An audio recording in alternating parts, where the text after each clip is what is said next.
I'm going to have a couple of people come up to explain the translation services that we are offering today. So Hui and Melissa, would you mind coming up and explaining how people can receive translation services?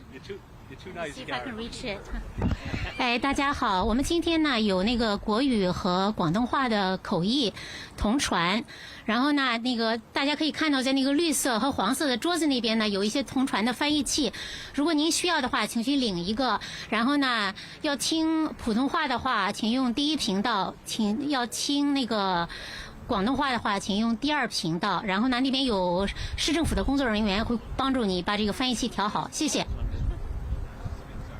大家好，歡迎大家嚟到今日世界地球日嘅慶典。我哋今日嘅慶典節目呢，將會有國語同埋廣東話嘅同聲翻譯提供。如果大家係需要翻譯嘅話，請到我左手邊嘅桌子，咁我哋呢係會有啲翻譯器，我哋會有專人去幫你安裝。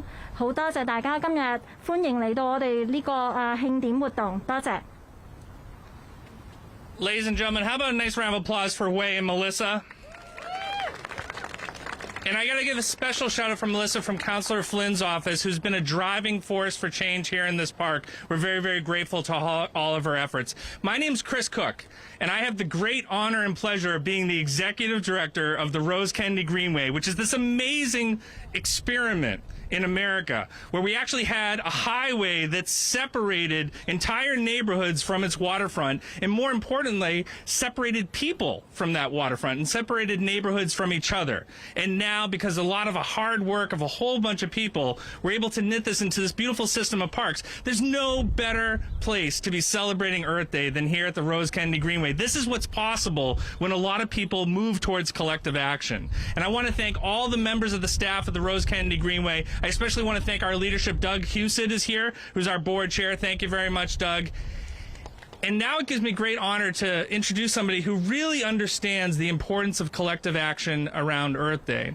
You know, whether it was working at City Hall or whether as a city councilor or now as mayor, there's someone who has always put the environment and our relation to it at the forefront of her policy agendas. She works tirelessly on all of her green initiatives, and she understands that the investments that we're making today are going to pay dividends for future generations down the road. We are completely honored here at the Greenway to be celebrating Earth Day with, ladies and gentlemen, the Mayor of Boston, Michelle Wu. Thank you, Chris, and thank you to everyone for being here. Happy Earth Day.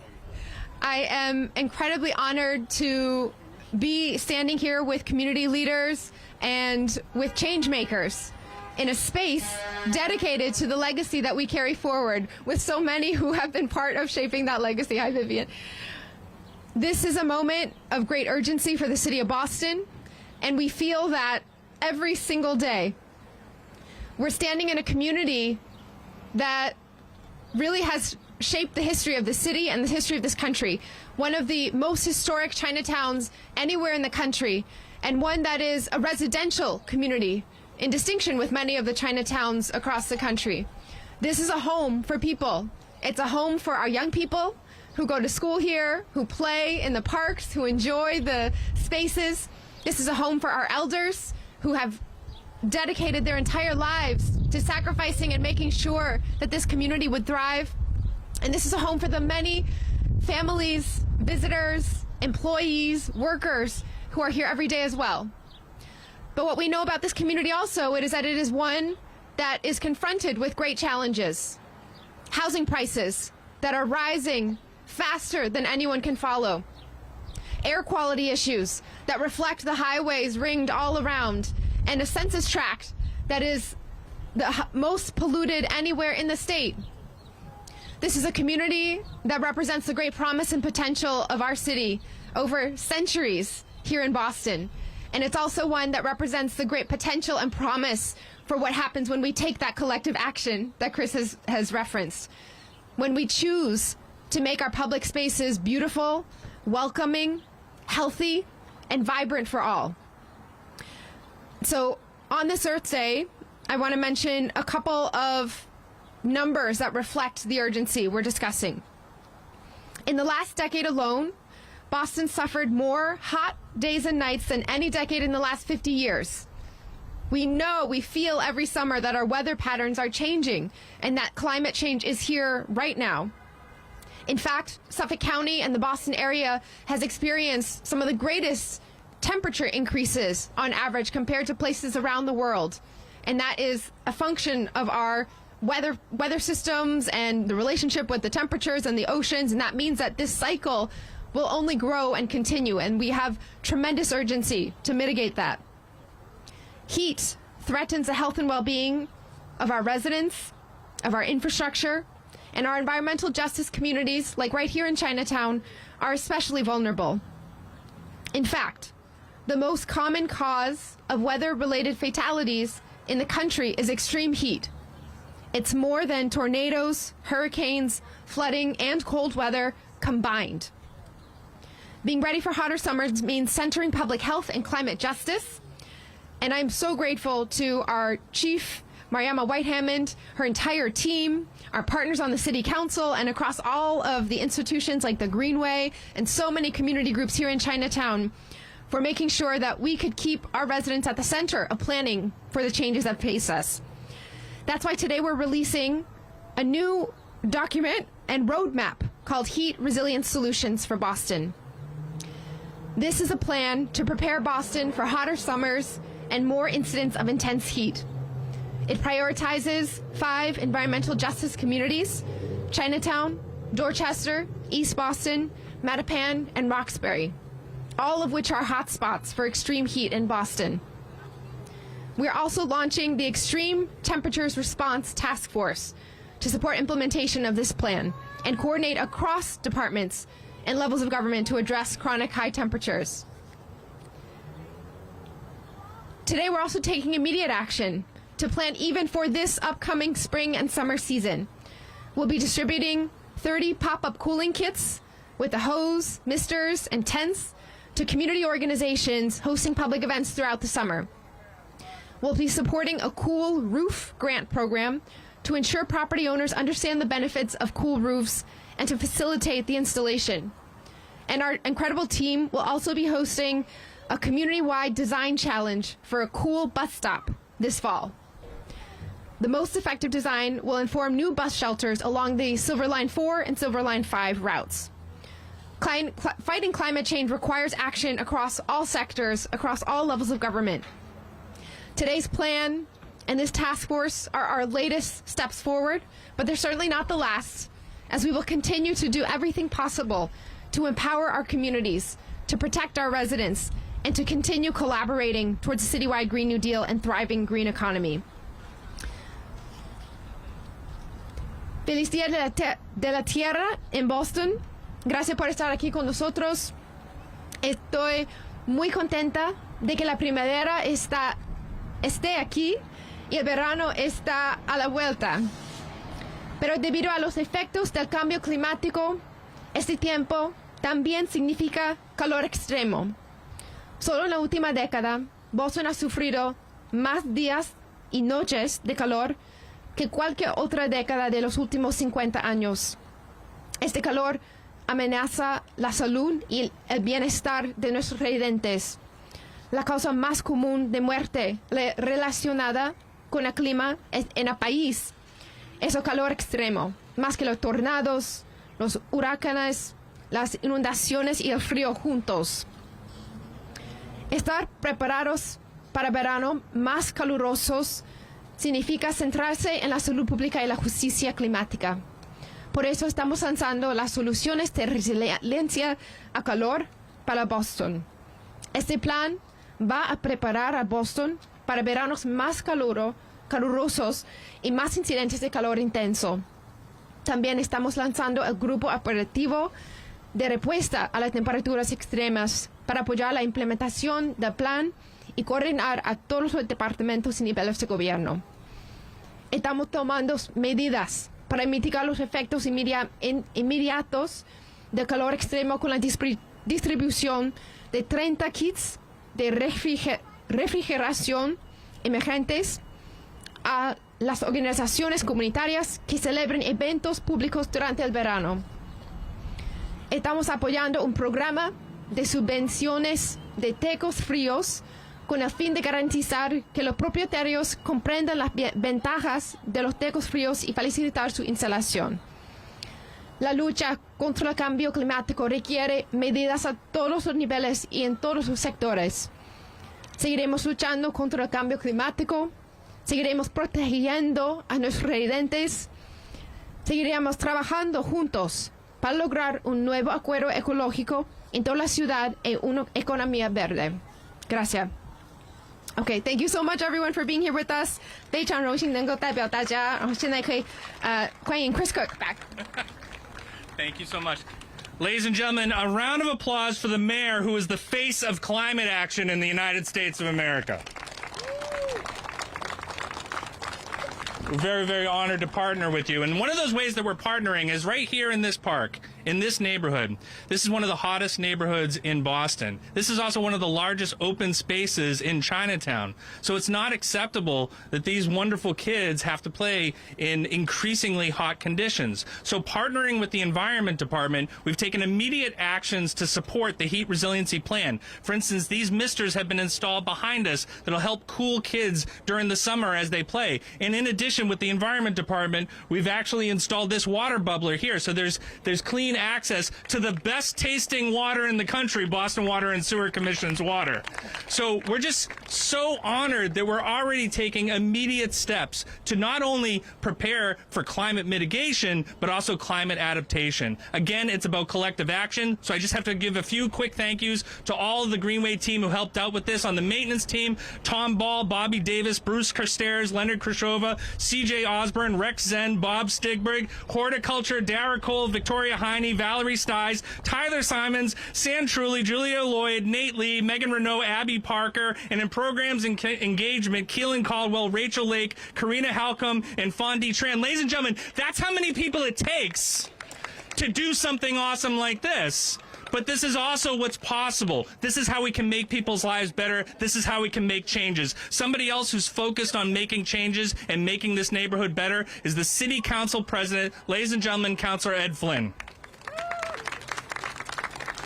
Thank you. Thank you, Chris. It's good to be here with the team from the Rose Kennedy Greenway, and also to my friend and colleague, Mayor Wu, and her team. Many city employees are doing a tremendous job working on this issue. And myself and the mayor got here early before the speaking program started, and we had the opportunity to talk to these young kids here, these students. They're Josiah Quincy students. And they were telling us about access to parks and what they want in this park, including swings and playgrounds. And I just want to say thank you to Chris Cook and the Greenway team for being a great neighbor to the residents of Chinatown in making sure this park will eventually be a beautiful, beautiful park. So I want to say thank you to Chris. But I couldn't stop thinking when I saw these kids. I probably come here 5-6 days a week, and we have the highest asthma rate right here in this neighborhood. And we have very few parks. We have very few green space. We don't have any trees. I have to wear this hat because I try to stay out of the sun. But we want to make sure that these young kids have the same access to open space, to parks, to playgrounds, to athletic programs as any other kid across the city. So I want to say thank you to the mayor's team for investing so much in this community, because these kids really deserve it. These families deserve it. Our seniors deserve it. And Boston is a welcoming city. We welcome our immigrant communities. And we're so proud of the Asian community here in Chinatown and the Chinese community for their tremendous sacrifice and service in making Boston a better place. So I'm honored to be here. I just want to say thank you to the dedicated city employees that are here, but especially to say thank you to the residents of Chinatown for working with us, not giving up hope, but working with us so we can improve this neighborhood, make it better for everybody, address quality of life issues. So I'm honored to represent this community. Thank you, everybody. Thank Thank you very much, Councilor. There's so many community leaders here, and Chinatown really is a community of people who are focused on making this neighborhood better. Here, representing two groups, actually, is Karen Chen, the Executive Director of the Chinese Progressive Association, but she's also a member of the Community Advisory Board for the city's heat plan. Please give her a warm welcome. Thank you. Thank you， 大家好。咁首先呢，就好想多謝吳怡市長今日嚟同我哋講有關環境方面嘅問題，因為我哋知道咧喺我哋社區裏邊呢，即係話冇咁嘅機會可以講環境方面嘅問題，因為我哋社區實在有太多唔同嘅挑戰啦。So first, I want to thank the mayor, all the city staff, Council President Flynn, our city councilor, to be here. Within our community, we don't have a lot of opportunity to talk about the environment. So we're really grateful that the city and the city councils brought everyone here and the community together to talk about the environment. We have so many challenges in our community. Oftentimes, the environment actually is put in the back burner. So I'm so glad that we're here today to be celebrating Earth Day together in Boston's Chinatown.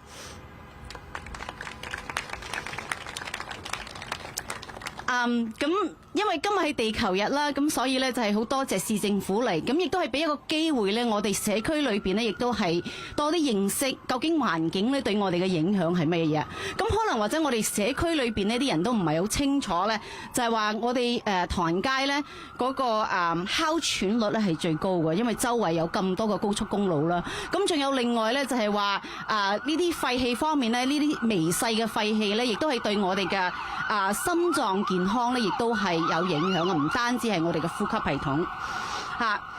咁仲有另外咧，就係話唐人街咧就係一個熱點，即係話咧，即係喺熱天嘅時候最熱嘅時候咧，唐人街嗰個温度咧係比其他地區咧係高啲嘅，起碼有10度咁多嘅。咁仲有另外咧嗰個熱氣咧流嘅時間咧係特別長嘅。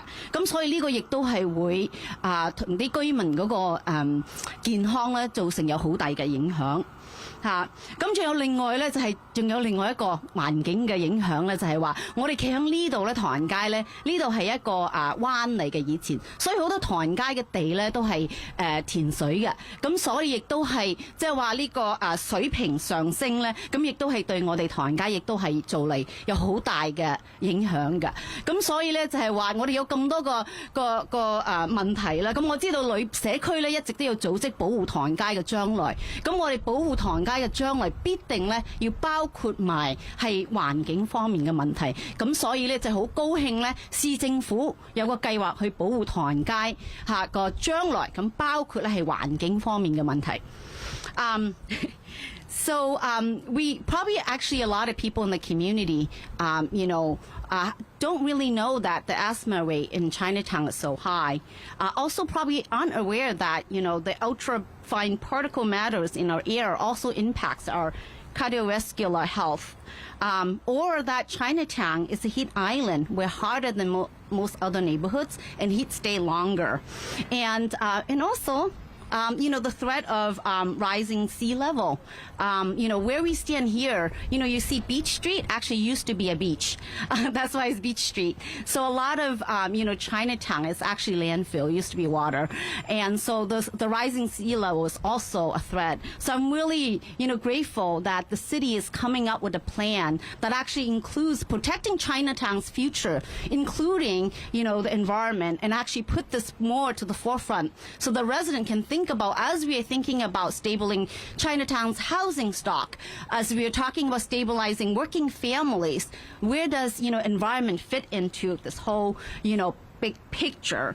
And I know that within the community, we're working on a microgrid, right, to address, heat issues. And we're going to be, at the State House with Mayor Wu to fight for low-income fare, because it's all part of really, protecting our neighborhoods. So I'm really grateful that we're here. And like the mayor said, we have a plan. Let's get to work. Karen, thank you so much for those remarks, but also to your service to the community. And resilience is about a lot of things. Resilience is about making sure that we have a future for these kids, but it's also, oh, there goes the mayor's remark.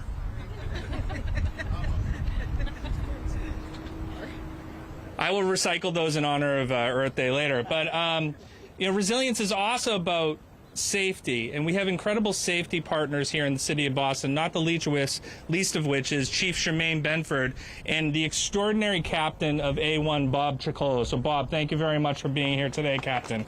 Very grateful for that.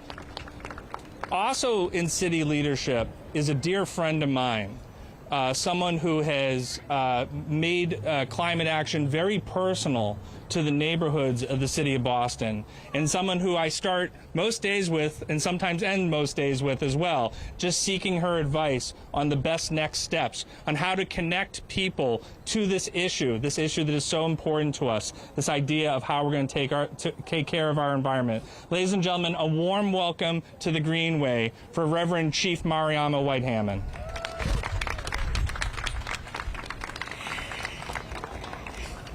Thank you, Chris. You are so generous. What Chris doesn't tell you is when he first talked to me about taking this job, I said, I'm only going to do it if you are only a phone call away. And he has always been available anytime I needed advice.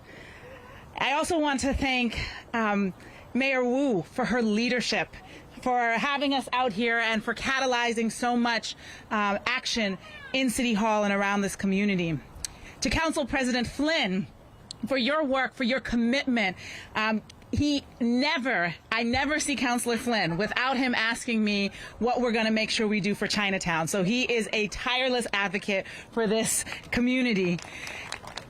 And to Karen, Chen, who we've known each other a little while. And when we were younger activists in this work, we're still very young, but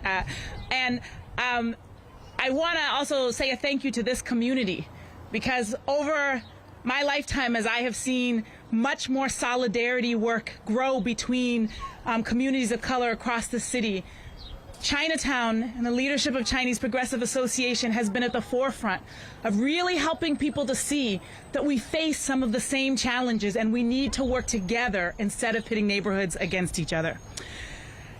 I also want to say a very special thank you to our chief partners. There's so many folks in the city who helped to make this heat plan come together.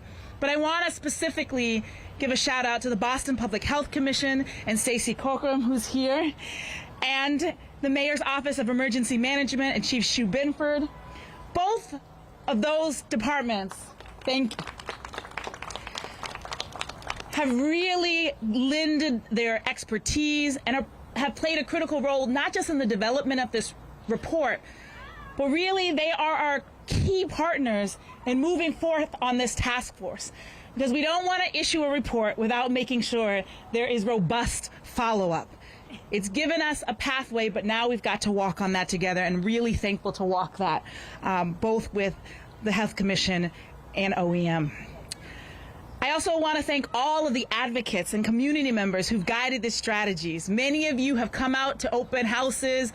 You've been willing to look at the data. Some of you participated in collecting data so that we could have a full picture, not just of the problem, but what is possible as we move forward together to create solutions. Chinatown played a particularly important role in that process, and is why this felt like the most appropriate place. Thank you. Do you have more feedback for me? The report's mostly done, but there's still opportunities to engage, so we'll keep listening.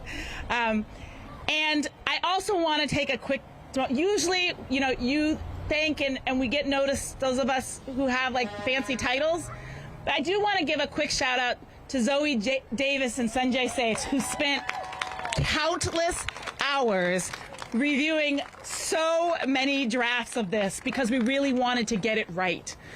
And so with all of those folks, I also want to take one moment to also thank for funding the state EEA through their MVP program, helped to fund the creation of the report, and the Barr Foundation, who funded the staff behind the report. As Mayor Wu mentioned, Boston can get pretty hot, and extreme heat is only being exacerbated by the growing impacts of climate change. This neighborhood in which we stand is literally the hottest neighborhood in Boston, during the day and even in the night. And we know that the heat impacts everyone, but it does not impact everyone equally. The reality is that many decisions have been made over the years about what neighborhoods had to deal with the burdens of highways, which neighborhoods would be paved over, which neighborhoods would constantly be asked to sacrifice their health for the greater good of the larger community who benefited. And so this plan is not just about recognizing what has passed, but really to moving forward and doing things differently in how we take action. And that is why we are so fortunate to have a Green New Deal mayor. Last week, Mayor Wu proposed a transformational budget that gets to the heart of climate resilience and will support the work to keep all Bostonians cool and safe. There are a few key investments that we want to mention as they connect directly with the heat plan. There's $2.5 million for a new climate-ready streets program to deliver on heat resilience, stormwater management, and air quality. We want to not just create streets and do one thing going with public works and another thing going with the tree teams and another thing going with transportation. We want to do the work all together. We want to build the kinds of streets that protect people and make them safe. That work is a deep partnership with the Streets Cabinet, which is another important partner who's been active in this heat plan. There's $20 million for a nation-leading pilot for energy retrofits in triple-deckers and other multifamily homes. And I live in Dorchester, the heart of triple-decker city. I myself live right in the middle of Dorchester's most the hottest heat island. And so this will be a real opportunity to help those of us who live in the housing that has characterized the nature of our neighborhoods, but really figure out how we incorporate more safety. And finally, $137 million to create and protect parks, our tree canopy, and open spaces in the city of Boston. These are all key tools. Nature is our best tool, both for limiting heat and increasing quality of life for all Boston residents. We are taking immediate action, and you've heard about this, the 30 pop-up cooling kits to community organizations. So if you're having a great event out there, reach out, let us know. We want to help you keep it cool. And the Cool Roofs program, which we hope Chinatown will be one of our core neighborhoods that really leans into that program. And the community-wide Cool Bus Stop Challenge, for which we want to thank the MBTA for being an active partner in helping us support our neighborhoods. Boston is ready to take on this climate challenge and to become a Green New Deal city. Today and every other day, I hope we will lean in to take collective action and to improve the health of our home and our planet. As Karen mentioned, there are often times where climate change and environmental issues goes low on the list of priorities in so many of our communities. We feel like we're battling so many things. Sometimes this gets lost. But I hope that on today, we will remember the important action of so many ancestors that went before us, who fought for our abilities to remain in our neighborhoods, who pushed back on racist and classist decisions that impacted many of our environmental justice communities. And I hope we who have been in this a while will also follow the leadership of young people who've really made this a central issue for our time. Happy Earth Day, everybody. Thank you, Reverend. Thank you very much, Reverend. And I also want to thank Vivian Lee's here. And the reason we have an amazing harbor walk is because of Vivian Lee. And a lot of other people. She'll always remind me of that. But thank you, Vivian. I also want to thank the Parks Commissioner, Ryan Woods, as well as the Environment Commissioner, Allison Brizius, for being here. And most importantly, I hope that you have a wonderful Earth Day. And as you think about this park that connects neighborhoods, think about your relationship with Earth and how you can reconnect with Earth. Now, that being said, if there's any questions on the topic of Earth Day, we're happy to answer them at the podium. If there's other questions, we can take them off to the side. Talk about what we're doing to the Earth as opposed to what the Earth has given us and why we have to wake up in that respect as well.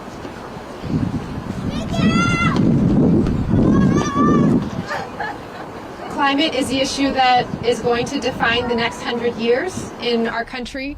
It's what I think about raising 2 boys and counting every year that they grow up as another alarming milestone after another in terms of our warming planet and our rising sea levels. And so the very same steps that we need to take to create a world that is healthy and resilient, that we're proud to pass on to our kids, are the same steps to close gaps today in our city. And so this is really a win-win-win all around, and we're excited to show beyond Boston, across the country, just what happens when you can tap into the good jobs, the community, the health benefits that really come together when we focus on how interconnected all our issues are with climate at the center. For the Boston Globe, so you talked about the cities that are being really impacted, or the areas being impacted, Chinatown, Dorchester, Roxbury, Mattapan, some of these communities that are really predominantly people of color, and the reverend talked about what neighborhoods are being paved over. And so I was wondering if you could expand a little bit on the connection that we're seeing between climate and race and some of that intersectionality. It has always been our environmental justice communities that have contributed the least to climate change and the risks that we face now, but who have been impacted the most.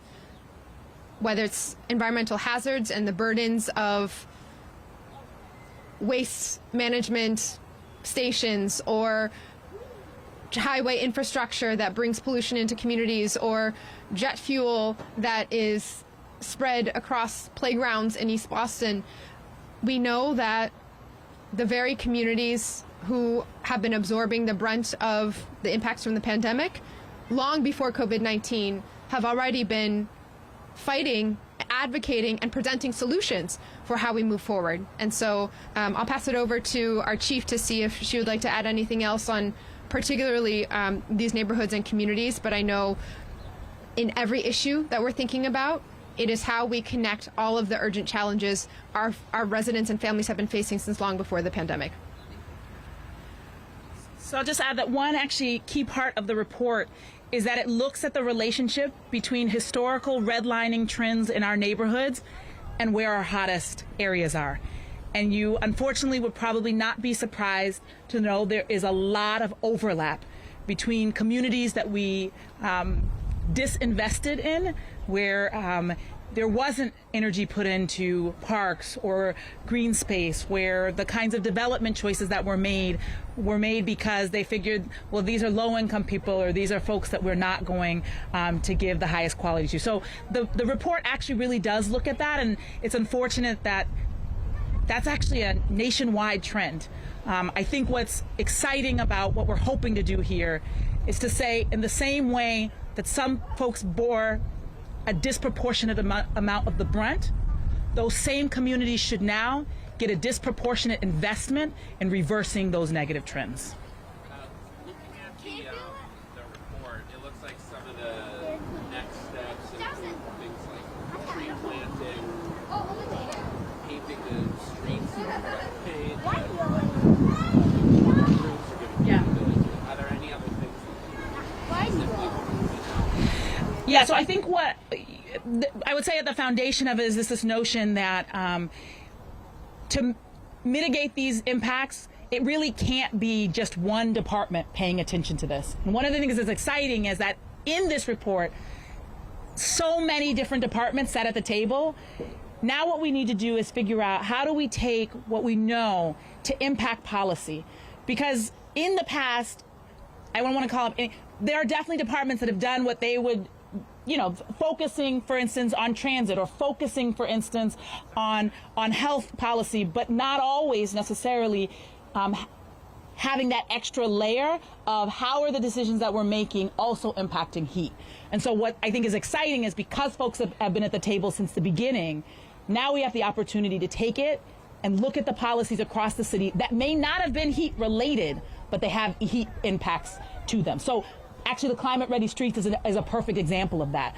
Really looking at what kinds of paving materials are we using? Can we be looking at, if we're going to do an overall of our streets, sometimes in the past they've been done in a way that doesn't make it that easy to plant trees. So we're asking things like, how are we putting, making sure that there's enough soil left after we do street work so that we can still plant trees. And what's exciting is there's been no department that says, you know, get out of the way, we're just going to keep doing things the way we've been doing. As people have sat at the table and looked at the impacts of those choices, we're glad that so many are ready to be partners in looking at decisions that maybe we never thought about before from their heat impact, but I hope we can look at them differently now. Thank you. So, folks, we're going to end it there, but happy Earth Day. Before you leave, you can be the change. You can actually change what this park looks like. We're running a design process for Mary Suhu Park right now. We're trying to think about different enhancements that can make that park better. Do not leave without going over to the Rose Kennedy Greenway table and taking the survey to see the change so we can make sure we have a beautiful space for these kids. Ladies and gentlemen, happy Earth Day. Thank you.